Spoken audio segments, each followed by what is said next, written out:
Hey there and welcome back to another Dreamworks video. And today, I want to talk a little bit about one of Dreamworks' most successful franchises of the last decade or so, How to Train Your Dragon. And for those that don't know, How to Train Your Dragon is a very, very loose adaptation of a decently successful book franchise that tells the tale of Hiccup, a young Viking whose home village of Berk has been locked in a state of war with dragonkind for as long as anybody can really remember, and his struggles to make peace between the two factions and build a utopia within which humans and dragons can coexist together in peace. And that's pretty much the plot of the first two films. He defeats the tyrannical Alpha alongside Toothless, and along the way changes the minds and hearts of the Vikings in the first film, and in the second, he defeats the tyrannical human who wants to claim dominion over all by harnessing the power of the dragons. And it's all going good. The people are happy, the audiences are eating these things up, and they're pretty damn popular. The first one has a 99% critical score and a 91% audience score, and on top of that it grossed $494 million off a budget of $165 million.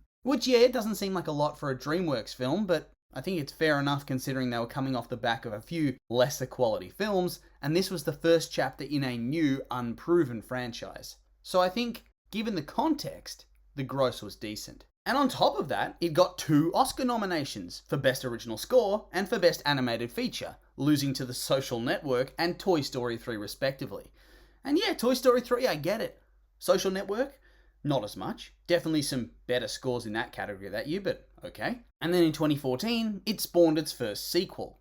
And it was very much more of the same, a great reception with a 92% critical score and an 89% audience score. And on top of that, it also really improved in terms of its box office performance, likely owing to the fact that the first one earned a good reputation, and this one looked like it would be just as good, and so people went to see it. And so it grossed $621 million off a budget of $145 million. Plus, it got nominated again for Best Animated Feature, and ended up losing to Big Hero 6. Not sure how I feel about that, but okay. I feel like the category was stacked that year anyway, so anyone could have won. But still, yet another beloved film to add to the Dreamworks roster. And this franchise was riding high. For the first time, in a long time, Dreamworks had a franchise that felt untouchable. It felt perfect. It would never diminish in quality whatsoever. And then we come to the third installment, billed as the finale of the franchise. They said from the get-go that this is it. They don't want to milk this thing and have it turned into a parody of itself. Shrek anybody? They want it to go out on their terms. And so they released How to Train Your Dragon, The Hidden World. Now, the plot for this one is relatively straightforward. Once again, there's some random dude that wants to take the power of the dragons for himself. So Hiccup realizes that dragons will never be able to truly live in peace and harmony with humanity, whilst there are people like that are willing to use them for their own violent means. Of course, violence then follows, and the evil dude dies, Toothless gets a girlfriend, and the dragons go to their secret hidden world beneath the sea. It's all very sad.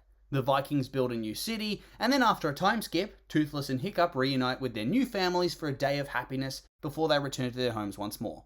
The end. And coming into this film, the expectations were really high.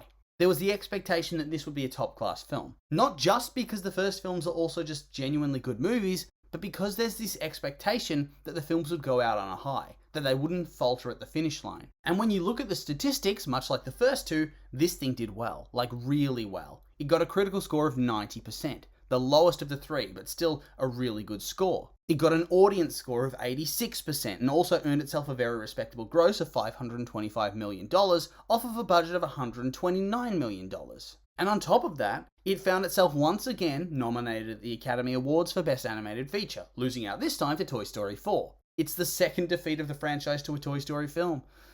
Bad luck there, always releasing at the same time. But anyway, it was critically and commercially acclaimed, and it did well at the box office. What's not to love? And apparently, quite a lot. As in the last few years, I've really noticed there's a vocal undercurrent of dislike directed at this film.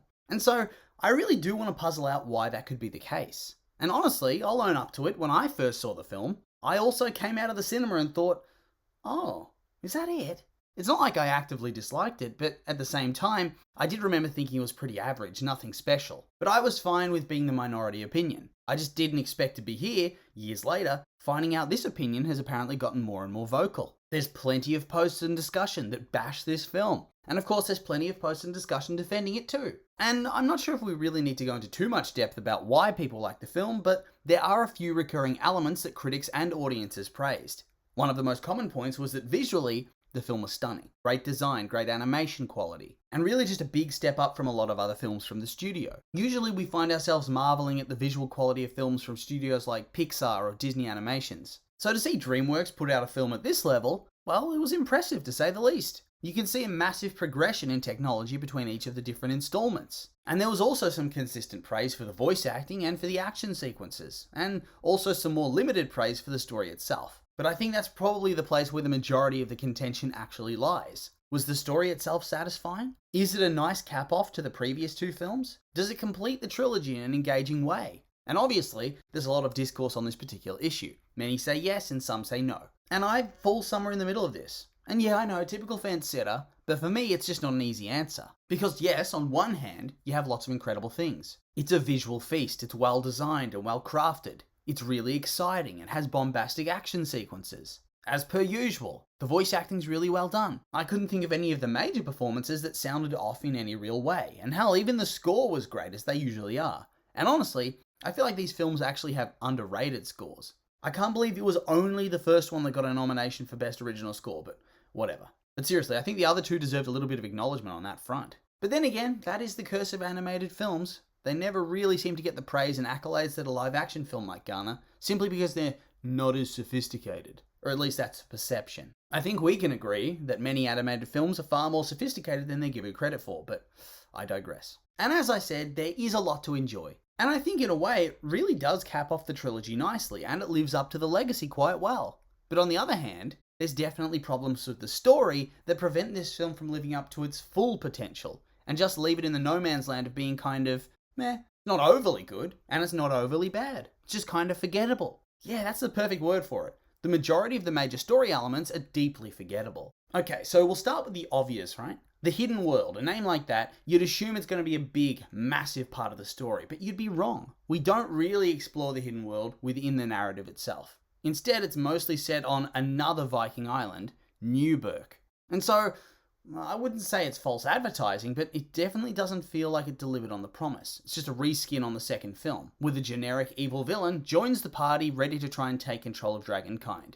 And yeah, that's another major issue within the film. The villain's pretty damn generic. Oh, I hunt dragons, I want to control them, give me the alpha. Grrr. And really, I don't even know if they needed a major villain.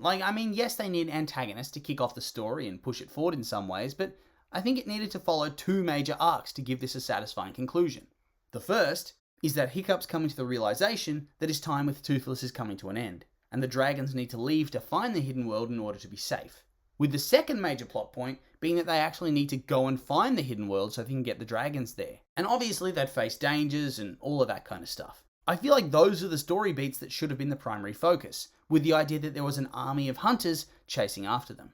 There's sort of a secondary threat that's in the background, whereas here, the army of hunters is actually the major driving force and the biggest story beat for most of the movie. Whereas the long farewell and the hunt for the hidden world, they almost felt like side storylines. And I think this sacrificed a lot of emotional gravitas. And it ended up making the film itself feel a whole lot less epic, at least in my eyes. And so in the end for me, this end of the trilogy, end of an era type film, it ended up being a little bit boring and poorly focused, at least in terms of its narrative. And that's a shame because literally everything else is great. And the bare bones idea is great.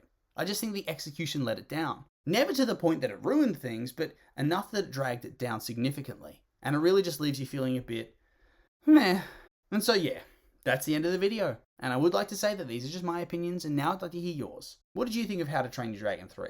You like it, hate it? I'm curious for your thoughts, so make sure to like, comment, subscribe, and let me know.